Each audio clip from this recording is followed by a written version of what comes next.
junk. And this is the result.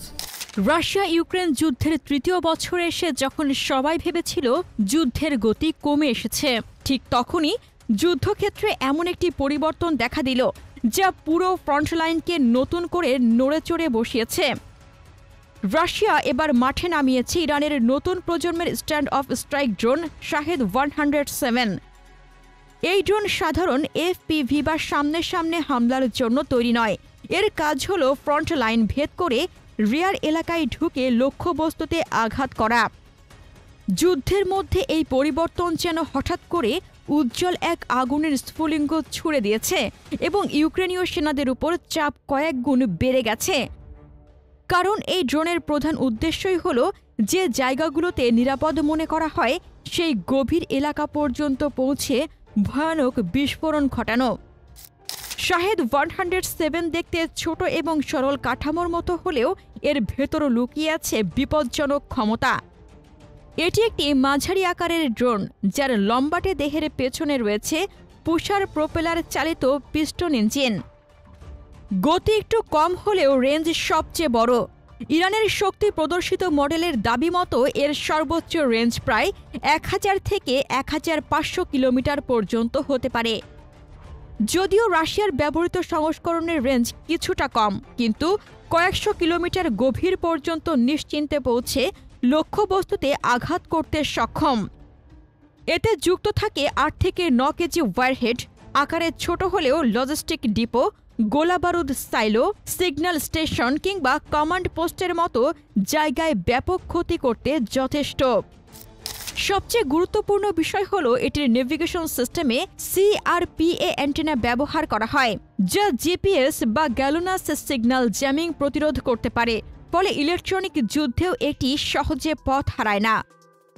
Russia এই ড্রোনটি ব্যবহার শুরু করেছে কারণ তাদের পূর্বের ড্রোন কাঠামোয় একটি গুরুত্বপূর্ণ শূন্যতা ছিল, মাঝারি রেঞ্জে সুনির্দিষ্ট আঘাত হানার সক্ষমতা। ল্যান্সেট 3 সামনের লাইন পর্যন্ত যেতে পারে এবং ক্রুজ মিসাইল দীর্ঘ রেঞ্জের হলেও অত্যন্ত ব্যয়বহুল। এই দুয়ের মাঝের ফাঁক পূরণ করতেই শাহেদ 107 হল নিখুঁত সমাধান। এটি সস্তা, ছোট, দ্রুত উৎপাদনযোগ্য এবং একসঙ্গে অনেকগুলো লঞ্চ করা যায়। রাশিয়া এখন এই সক্ষমতা ব্যবহার করে ইউক্রেনের লজিস্টিক নেটওয়ার্ককে টার্গেট করছে, যেখানে গোলাবারুদ সংগ্রহ, জ্বালানির ভাণ্ডার, সমন্বয় কক্ষ কিংবা ফিল্ড কমান্ড পোস্ট স্থাপন করা হয়। যুদ্ধক্ষেত্রের সবচেয়ে দুর্বল অংশ হল এই রিয়ার এলাকা। যুদ্ধে দাঁড়িয়ে থাকা সেনার চেয়েও বেশি গুরুত্বপূর্ণ তাদের সরঞ্জাম ও সরবরাহের ধারা। শাহেদ 107 ঠিক সেই জায়গাতেই বারবার আঘাত করছে।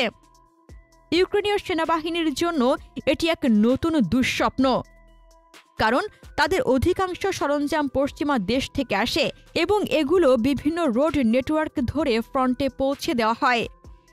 শাহেদ 107 সেই সমস্ত রুটের উপর এখন বিচ্ছিন্নভাবে আঘাত হানছে।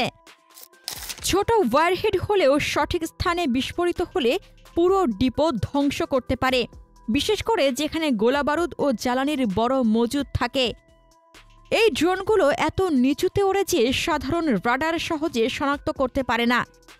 এমনকি শনাক্ত করলেও উচ্চ মূল্যের পেট্রিয়ট বা IRIS-T দিয়ে এগুলো নামানো ইউক্রেনের পক্ষে অর্থনৈতিকভাবে অসম্ভব। তাই রাশিয়া বুঝে গেছে সস্তা ড্রোন দিয়ে ইউক্রেনের ব্যয়বহুল প্রতিরক্ষা ব্যবস্থাকে নিঃশেষ করা সম্ভব। এ ধরনের আক্রমণ সবচেয়ে বেশি পড়ছে ইউক্রেনীয় পরিকল্পনার ওপর। ফ্রন্টলাইনের কয়েক কিলোমিটার পেছনে যা যা নিরাপদ বলে ধরা হতো এখন সেগুলোও ঝুঁকির মধ্যে। রিজার্ভ ইউনিটদের অবস্থান গোপন রাখা কঠিন হয়ে যাচ্ছে, কারণ ড্রোন আঘাত হানলে স্যাটেলাইট ফুটেজে আগুন ও ধ্বংসযজ্ঞ স্পষ্ট দেখা যায়। রাশিয়া সম্ভবত এই ড্রোনগুলোকে লক্ষ্য নির্ধারণের পর ধীরে ধীরে রিয়ার এলাকায় প্রবেশ করায় এবং সর্বোচ্চ সুনির্দিষ্ট মুহূর্তে আঘাত হানার জন্য লোটারিং ক্ষমতা ব্যবহার করে। এই টেকনিক অনেকটা স্নাইপারের মতো, ধীর, ঠান্ডা মাথায়, কিন্তু সর্বোচ্চ ক্ষতি করার জন্যই তৈরি। এর ভূরাজনৈতিক দিকটিও কম গুরুত্বপূর্ণ নয়। ইরান গত কয়েক বছর ধরে ড্রোনের ক্ষেত্রে বিশ্বের শীর্ষস্থানীয় শক্তিগুলোর একটিতে পরিণত হয়েছে। শাহেদ 131, শাহেদ 136, এরপর শাহেদ 107 যেন একটি নতুন পর্যায়ে উন্নীত হয়েছে। ইরানের শাহেদ 107 শুধু একটি ড্রোন নয়, এটি মধ্যপ্রাচ্যের শক্তির ভারসাম্য পাল্টে দেওয়ার মতো একটি ভূ-রাজনৈতিক অস্ত্র। কারণ এই ড্রোনের মাধ্যমে ইরান প্রমাণ করে যে তারা পশ্চিমা নিষেধাজ্ঞা উপেক্ষা করেও উচ্চমানের ইউএভি প্রযুক্তি তৈরি করতে পারে এবং তা মিত্র দেশগুলোকে দিয়ে বৈশ্বিক যুদ্ধক্ষেত্রে প্রভাব তুলতে পারে। রাশিয়া যখন যুদ্ধের সবচেয়ে কঠিন পর্যায়ে পৌঁছে পশ্চিমা অস্ত্রের মোকাবেলায় হিমশিম খাচ্ছিল, তখন ইরানের ড্রোন প্রযুক্তি তাদের জন্য হয়ে উঠল গেম চেঞ্জার। এর অর্থ দাঁড়ায় মধ্যপ্রাচ্যে বহু বছর ধরে যে ইরানি ড্রোন নেটওয়ার্ক গড়ে উঠেছে তা এবার ইউরোপীয় রণাঙ্গনে সরাসরি প্রভাব ফেলছে। এতে শুধু রাশিয়া লাভবান হচ্ছে না, বরং ইরানের প্রযুক্তিগত মর্যাদা এবং কূটনৈতিক দর কষাকষির ক্ষমতা বহুগুণ বাড়ছে। যুক্তরাষ্ট্র ও ইসরায়েল বারবারই ইরানের ড্রোন কর্মসূচিকে অস্থিতিশীল সৃষ্টিকারী বলে আখ্যা দিত।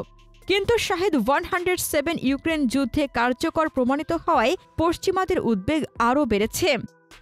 কারণ তারা জানে ইরানের সস্তা, গণহারে উৎপাদনযোগ্য এসব ড্রোন পৃথিবীর যে কোনো সংঘর্ষে ব্যবহার হতে পারে এবং ইরানের সমর্থিত গোষ্ঠী যেমন ইয়েমেনের আনসারুল্লাহ, লেবাননের হিজবুল্লাহ বা ইরাক সিরিয়ার প্রতিরোধ সংগঠনগুলো এই প্রযুক্তি পেলে মধ্যপ্রাচ্যের ক্ষমতার মানচিত্র পুরো বদলে যেতে পারে। সবচেয়ে বড় বিষয় হল ইরান এখন ড্রোনকে শুধু সামরিক নয়, কূটনৈতিক অস্ত্র হিসেবে ব্যবহার করছে। তাদের প্রযুক্তির উপর রাশিয়া যত নির্ভরশীল হবে, ইরান তত সহজে তাদের ভূ-রাজনৈতিক স্বার্থ পারস্য উপসাগর, সিরিয়া, ইরাক কিংবা রেড সি এসব জায়গায় চাপ সৃষ্টি করতে পারবে। ফলে শাহেদ 107 সামরিক ব্যবস্থার মতোই কৌশলগত রাজনীতিতেও ইরাককে এমন এক শক্তিতে পরিণত করেছে যাকে আর কোনো পক্ষ অবহেলা করতে পারে না। রাশিয়ার দৃষ্টিকোণ থেকে শাহেদ 107 একেবারে নিখুঁত অস্ত্র। এটি ফ্রন্টলাইন ভেঙে মারাত্মক ক্ষতি তৈরি করতে পারে এবং এর সস্তা উৎপাদন এটিকে গণহারে ব্যবহারযোগ্য বানিয়েছে। ফলে রাশিয়া একদিকে ব্যয় কম রেখে ইউক্রেনকে দুর্বল করছে, অন্যদিকে অল্প শক্তি খরচ করে ইউক্রেনের রিয়ার স্ট্রাকচার ও সাপ্লাই চেনকে ধ্বংসস্তূপে পরিণত করছে। এই ড্রোনগুলোকে প্রতিহত করার মতো যথেষ্ট সস্তা প্রতিরক্ষা ব্যবস্থা ইউক্রেনের হাতে নেই। এটাই সমস্যার মূল। শেষ পর্যন্ত এই অস্ত্র যুদ্ধের গতিপথ সত্যি বদলে দিতে পারে। কারণ যুদ্ধ জেতার মূল সূত্র আজ ট্যাঙ্কের সংখ্যা নয়, সাপ্লাই ও লজিস্টিক ভাঙার ক্ষমতায় সবচেয়ে শক্তিশালী অস্ত্র। শাহেদ 107 ঠিক সে জায়গাতেই আঘাত করছে। প্রিয় দর্শক, ইউক্রেন কি এই নতুন হুমকির বিরুদ্ধে দ্রুত প্রতিরক্ষা ব্যবস্থা গড়ে তুলতে পারবে, নাকি রাশিয়ার এই ড্রোনবহর ভবিষ্যতের পথ নির্ধারণ করে দেবে? আপনার মতামত কমেন্টে জানান।